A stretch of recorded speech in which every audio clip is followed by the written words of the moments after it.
तो युवाओं को मद्देनजर रखते हुए यहाँ के जो खासदार हैं अब तक के, मुझे नहीं लगता उन्होंने आज तक कोई स्कीम युवाओं के लिए यहाँ लाई है। यहाँ पे मेरे ख्याल से कपिल पाटिल जी खासदार रह चुके हैं अभी, और मंत्री भी थे। तो इतनी ताकत से आपको जब नवाजा गया था, तो आपने इस विधानसभाओं के लिए, इस लोकसभा के लिए क्या ऐसा विशेष किया है?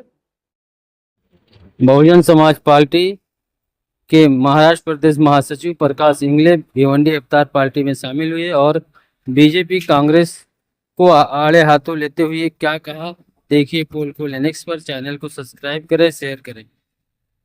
सबसे पहले तो मैं यहाँ पे काफी शुक्रगुजार हूँ कि आप लोग यहाँ पे आपके मीडिया चैनल के माध्यम से हमसे मुलाकात करने के लिए आए हैं।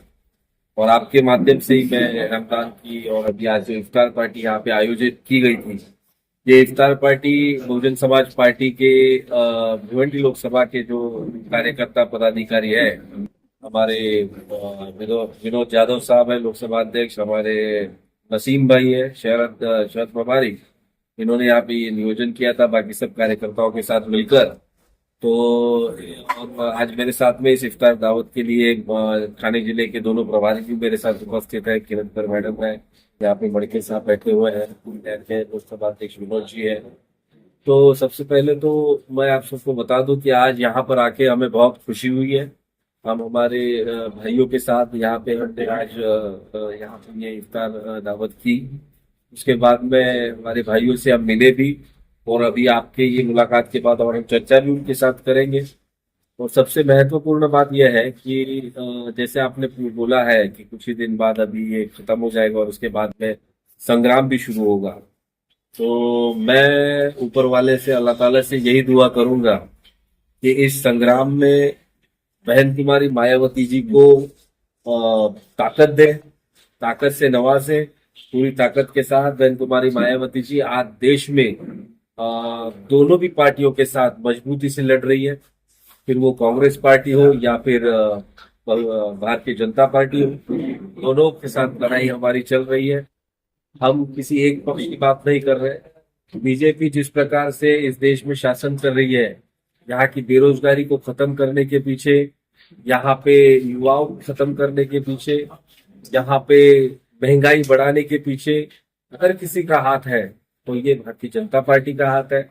और इससे कुछ साल पहले मैं आपको लेकर चलता हूँ, इतिहास में अगर आप जाओगे तो देश में सबसे बड़ा अगर यहाँ पे सत्यानाश अगर किसी ने किया होगा तो वो कांग्रेस पार्टी है।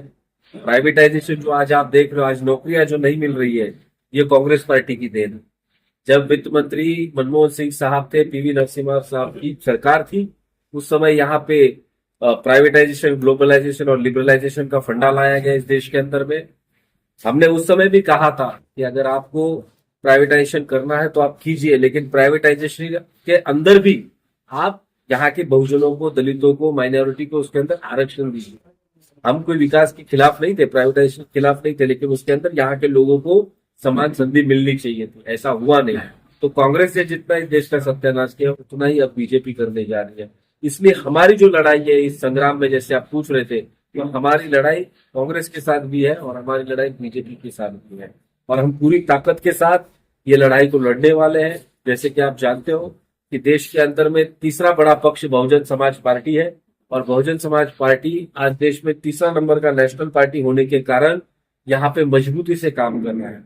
आप देखते होंगे कि उत्तर प्रदेश के अंदर बहन जी जब मुख्यमंत्री थी, तो सबसे बड़ी बात मैं आपको बताऊंगा कि मुख्यमंत्री होने के नाते जो किसी भी राज्य के मुख्यमंत्री का एक ऑरा होता है कि भाई उसका काम सबसे पहला होता है कि वहां के लोगों की और जानो माल की रक्षा करना, लॉ एंड ऑर्डर को सुव्यवस्थित रखना। तो परम आदरणीय बहन कुमारी मायावती जी आज देश के अंदर में लॉ एंड ऑर्डर के लिए जानी जाती है।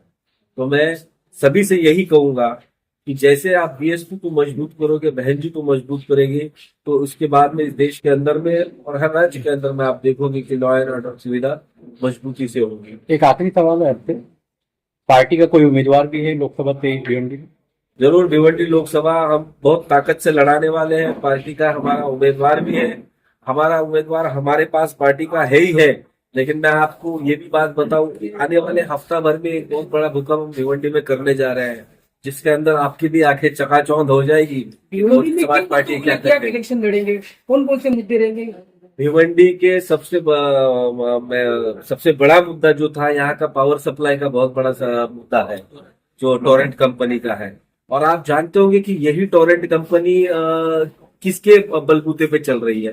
तो टोरेंट कंपनी का जो ओनर है, उसका दोस्ताना भारतीय जनता पार्टी के मालिक लोग से है। वो सेंट्रल के मालिक हो या फिर स्टेट के मालिक हो, तो इनके साथ इनके धागे डोरे हैं। तो जो पावर सप्लाई का आज जो मसला हो रहा है, ये बीजेपी की देन हो रही है ना। तो शासन किसका है? शासन जिसका है उसकी कंपनी या प्राइवेट कंपनी अपना पावर सप्लाई करा रही है।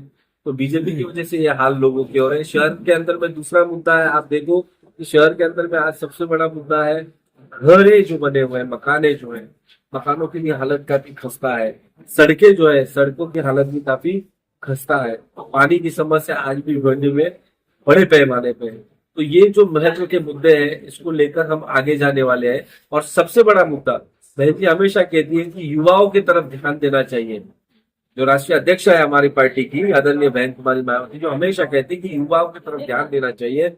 तो युवाओं को मद्देनजर रखते हुए यहाँ के जो खासदार है अब तक के, मुझे नहीं लगता उन्होंने आज तक कोई स्कीम युवाओं के लिए यहाँ लाई है।